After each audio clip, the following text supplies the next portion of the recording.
Prairie Mackenzie. Well, Mr. Speaker, Stephen Harper never cancelled one pipeline. That minister has cancelled 3. Yeah. Today, Canada Action has initiated a campaign to inform Canadians of what the Liberals' failures are costing the Canadian economy. Tens of billions of dollars are lost as discounted Canadian oil flows to the United States. And this Prime Minister is making it worse with Bill C-69. So the question is simply, will he kill his No New Pipelines Bill C-69, or is he going to continue to allow the energy sector to fail and everybody who works in it fail as well? Yeah. The Honourable Minister of Natural Resources. Well, Mr. Speaker, Stephen Harper's government failed to build a single pipeline to take our resources to non-U.S. markets. That's the result that we are seeing today. And we are also seeing the increased investment in the energy sector, despite the opposition beating down on the energy sector. Close to $500 billion of new investment is being planned for Alberta's energy sector, including $40 billion LNG project investment that we saw, the single largest private sector investment in Canada's history. Thank you, Mr. Speaker.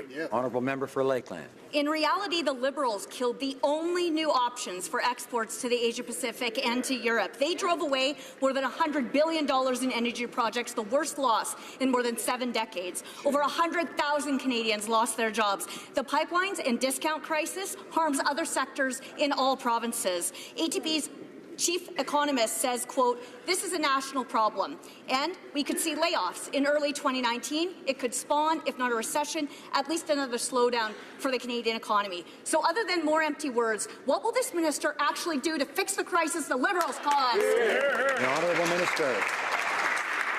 Mr. Speaker, when energy workers needed help, we stood with them. We were the government that extended EI benefits for struggling energy sector workers, which the Conservative government voted against, Mr. Speaker. This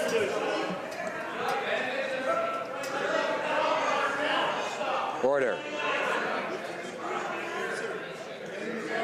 Order. Order. We need to hear from both sides, and members, including the Honourable Opposition House Leader, need to listen to both the questions and the answers. The Honourable Minister of Natural Resources has the floor. Well, Mr. Speaker, I think they can't accept the reality that they failed the energy sector, and that's why they make so much noise. We were there to stand with them when energy workers needed our support, and we will continue to support them in a way by building the pipeline capacity, by supporting them in the time of need. Thank you, Mr. Speaker. The Honourable Member for Lakeland. Well, clearly the Liberals want EI checks, but Conservatives want paychecks for Canadians. But last year, the Prime Minister, he said he wants to phase out the oil sands. And last spring, he said he regrets Canada can't get off oil, quote, tomorrow. The Prime Minister killed the only 2 pipelines meant for export to new markets. It's a travesty. Canada's the most responsible oil producer, with the 3rd largest reserves and the 4th largest exports. The Liberals' sabotage of Canadian energy caused this crisis and now even calls for decreased production. Can the Liberals be honest for once? Isn't this actually exactly what the Prime Minister wants? The Honourable Minister of Natural Resources. Well, Mr. Speaker, it's really disappointing to hear from the member from Alberta that when workers need EI extension and benefits they deserve, that they don't deserve those benefits. That's very, very disappointing to see that kind of attitude to Order. The Honourable Members for Battle River, Crowfoot, and perhaps Brantford area seem to think that they can speak without having the floor. I remind them that's not the case. The Honourable Minister. Order.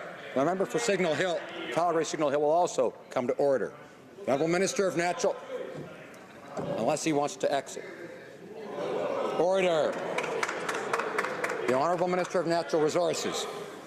Mr. Speaker, as I have stated earlier, we are focused on building the pipeline capacity because we understand that reducing the dependency on our single customer, which is the U.S., should be our focus in order to support our energy sector the right way. Thank you, Mr. Speaker.